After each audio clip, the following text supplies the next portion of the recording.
Virologist at Lancaster University in the UK. Doctor, thanks so much for your time for TRT World, as always.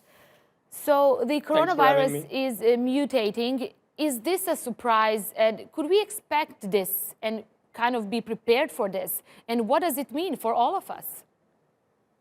Well, it's not really surprising, Nafisa, is that because we are expecting and we know that viruses do mutate and they mutate quite frequently. And this virus has mutated so much that thousands of mutations have been recorded already. So this is not really a surprise. But one thing is really important that because, when the virus initially infected us back in January, we didn't have any immunity against this virus. But now, since we acquired around 20% of immunity over the year, what happened is that now virus is finding a bit of resistance to survive. So therefore, it will mutate and it will mutate continuously until it completely peter out.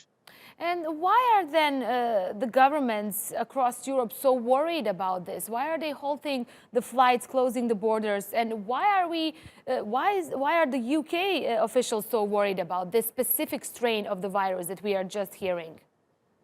Yeah, well, as it stands now, we have quite strong evidences that this virus, this particular mutant, is more transmissible. So if it carry on infecting more and more people, even if it doesn't have a high impact onto the disease severity, still it infect more people, and we know that more people are infected, more hospitalization and more fatalities. So therefore, there is a growing concern that if this mutant would carry on spreading not only within the UK but also exported to other countries, is going to take a larger health toll onto the human being. So certainly there is something that we need to do to stop the spread of this virus beyond UK, so that we don't really have major concerns on accommodated mutations coming along down the line.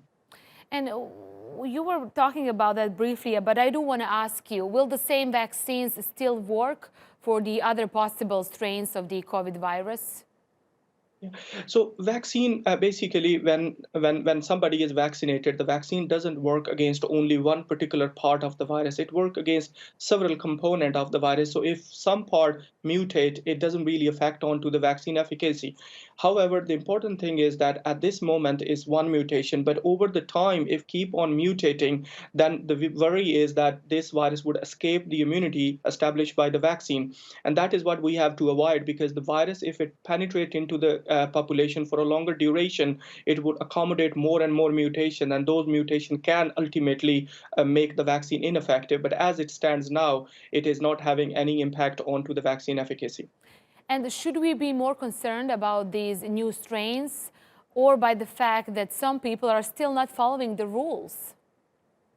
Yes, absolutely. This is very important because when we allow the virus to come into the human population and let it infect most of us, then virus get the chance to mutate because everybody have a different immune system. So my anticipation is that this particular variant has emerged into somebody who doesn't have a strong immune system. So therefore, virus has the chance to replicate more and more. More virus replication mean more mistakes and more mutation. So therefore, it is critically important more than ever before, that we suppress the spread of this infection so that the virus doesn't get the chance to mutate into something that is highly transmissible or potentially escape the vaccine efficacy.